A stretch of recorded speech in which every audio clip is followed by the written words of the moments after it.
ידיים להשגחה של החוק השווה במדינת ישראל.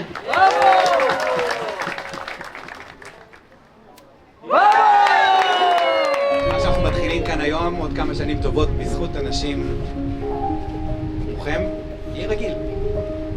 אבל עד אז, אני גאה בעירייה שלנו, אני גאה באנשים שנמצאים כאן. בחוף הזה, לאורך כל שעות הרחצה, יהיה צוות הנגשה, יהיה פה קהילה חזקה, מחבקת, יהיה פה מרחב מדהים, שזה לא משנה אם זה חייל שאיבד רגל, אמא לילד עם שיתוק מוחין או ילד על הרצף, לא משנה אם מישהו שפשוט צריך רגע שקט בחוף כי הוא אחרי ימים קשים, הוא ידע שהוא יוכל להגיע לפה ויש צוות שמחכה לקבל אותו ולעשות את ההתאמות הכי חשובות עבורו. אני באמת מודה לראש העיר ולעיר הזו, שהיא עיר שמוכיחה כל פעם שמותר לחלום וצריך להגשים וצריך להיות בו מקום שבו אוהבים בני אדם ונוהגים בהוגנות. המסע להגיע לכאן הוא מסע לא פשוט בשבילי, אני מעמיסה אותו לרכב, הכיסא, זה פרוצדורה. אני מביאה אותו לכאן ומלא, כאילו מלא אהבה עוטפת, לוקחת אותו. אני בכללי חושב שהמקום הזה זה הבחירה הכי טובה שעשיתי אי פעם. כל פעם שאנחנו נמצאים בסביבה הזאת זה כמו אבקת קסמים, פשוט אנרגיה טובה של חבר'ה שרוצים להיות איתנו כמו שאנחנו.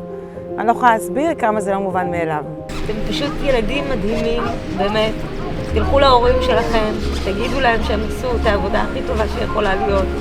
הנתינה שלכם והקשר שיצרתם עם הילדים הוא פשוט תודה. תודה, באמת.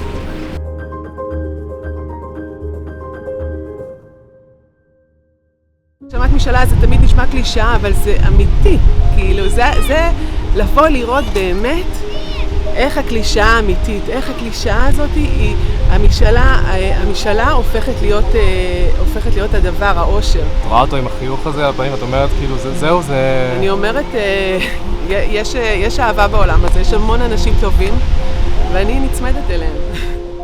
ותודה על כל מה שאתם עושים למעני.